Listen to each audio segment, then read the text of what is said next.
Early down, Epicenter, and there's plenty of Medina as they make the lane for the clubhouse turn in Zozos.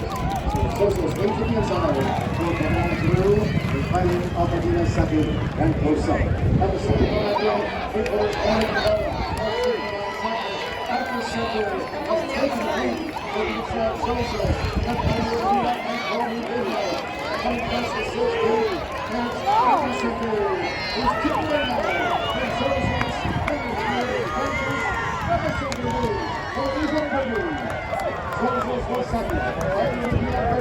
I think it's who he is, and the fact, as you mentioned, the development. He hasn't plateaued, he's continued to get better, and that's required to have success in the 3-year-old races.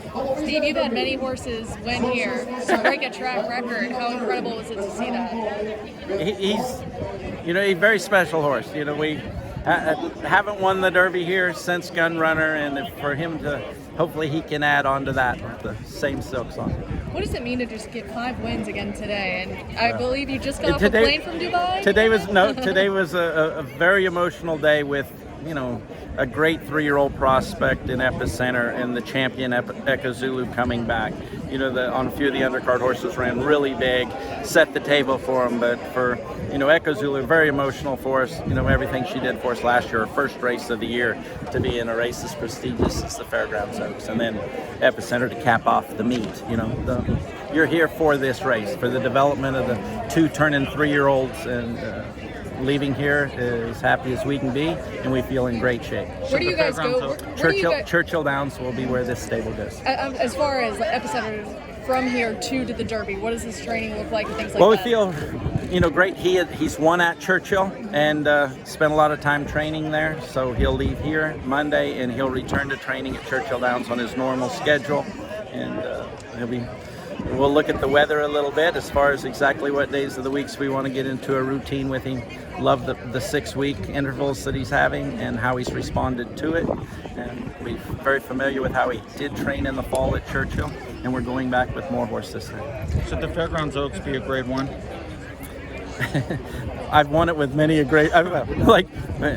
Thank you. She's won 3 grade 1s. She adds 2 out of 5 races. We've won it with Untappable, Summerly, and the horses that have won it, and their record off of these races. Clairiere running second in it, and what she's done since, they've proven that they're grade 1 caliber horses. Steve, going into this race, you like the Model 316th that they had the edit, and coming out, I guess you like it even better. No, I love the progression and the opportunity that it is. I mean, just the simulation of that of how much you're asking for position with horses at a mile and a 16th race when you first start going 2 turns, to the progression of how the run of a 3/16 on a mile racetrack, which is so similar to the Derby. You watch the mile and a quarter of the Derby, and they used to sending them away from there because the turn's coming right up, and 22 and change they go because it's all straight. So I just feel very confident in what this horse's state of mind, and he's aware of what's going to be expected of him going forward. We talked after the last race about the filly being in sort of a dog fight for the first time since maybe her first race, and that could be good going forward. What about this race and the development of this horse, the things you mentioned, about not having to have the lead, but that you like best about this race looking ahead?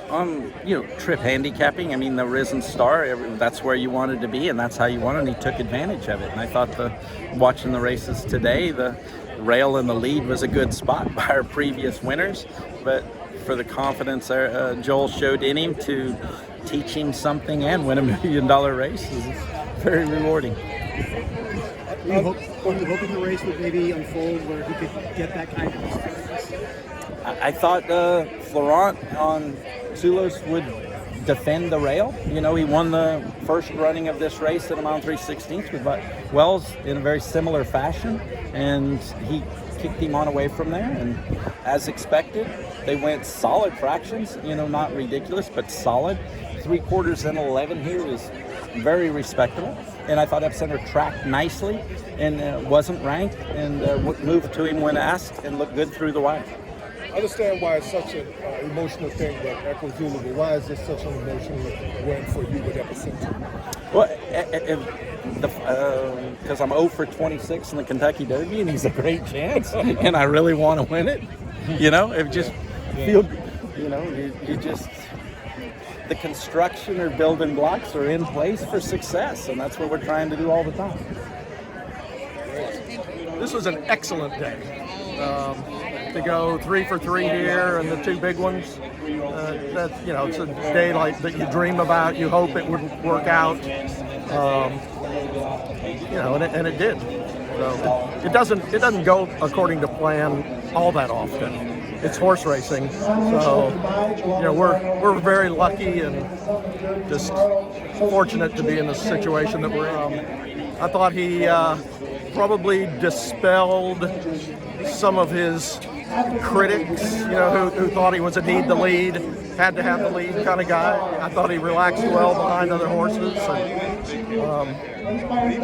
you know, and then just showed his quality in the stretch. Comment on Zozos and Big run, you know, set the pace, and was second best today. I think he's going to get a lot out of it. If we choose to go to the Kentucky Derby, you know, it's, you know, definitely a good building block here, and, you know, I do think there's some, you know, he's not reached his ceiling yet, bottom line. So, nice colt. Hopefully, once again, got a lot out of this, and we'll ship to Kentucky early next week. he made a big step forward from the 1X, and that horse is one of the favorites, Epicenter.